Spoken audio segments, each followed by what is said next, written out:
All disposable vapes are tough to open, as it is necessary to seal them airtight, so when you take a drag, the suction only draws air over the internal air sensor, which activates the heating coil. To begin dismantling the vape, you need to heat the top of the aluminum case with a lighter for 30 seconds so that part of the metal expands. Next, drive a crack between the mouthpiece and the metal case with the sharp blade of a knife, like the heating, doing this all the way around mouthpiece. Do this slowly and be very careful not to slip and cut your fingers. This crack then gives you enough leverage to further pry a 1mm gap. We're going to pry open from the side of the vape, which is the longest flattest section, to get the most leverage. Insert as much of the sharp blade as possible, and apply pressure to the back of the blade with your thumb whilst simultaneously pull or push the handle of the knife, to jimmy open a larger crack. Do this on both sides a couple of times. Once you have about 1mm gap between the lip of the mouthpiece and the metal case exposed, the most reliable method to remove the assembly is to use a pair of pliers.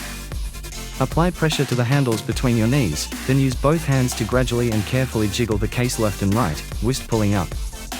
Do this gradually, as inside the vape there is a black foam pad on the battery which keeps the assembly tight in the case. Ripping off the case at this point can rip the battery free from the delicate wires connecting it to the circuit board. Once you have the assembly free from the case, it's time to gently pry the battery free from the double-sided tape in its housing. Again, take care not to put tension on the delicate wires. Before you charge the battery, it's a good idea to unclip the canister containing the vape juice. And take care to pry both sides open evenly and gradually with a sharp knife or box cutter, as pulling from one side only can bend and stress the coil connections. Charging the lithium-ion battery takes about 1.5 hours, and I've never had a problem leaving it run overnight, so long as the battery is not damaged.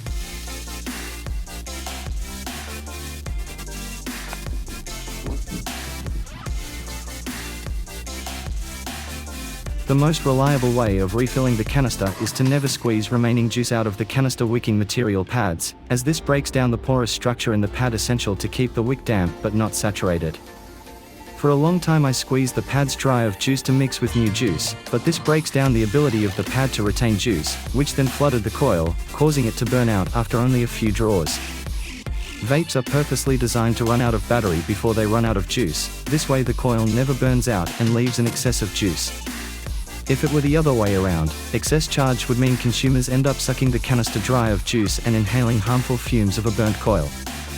Discarded ingots tend to leave about 20% of juice, whilst the alibarbar ingots are so well designed they tend to leave about 5 to 10% of juice. Examples of great design like this explain why the ingots tend to be the most robust and reliable for reuse. Top up the juice in the canister wicking material with approximately 20 ml juice and nicotine mix, taking care to distribute the juice evenly and not to oversaturate the pad.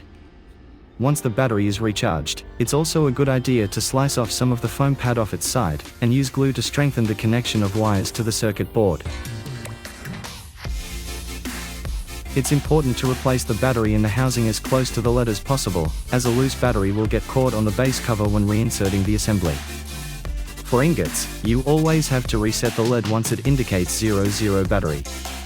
Once the vape is charged, you need to short out the circuit board in order to reset the lead.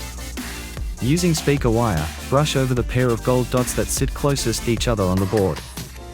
The coil will fire, making a fizz sound, and the lead will reset, sometimes showing FL.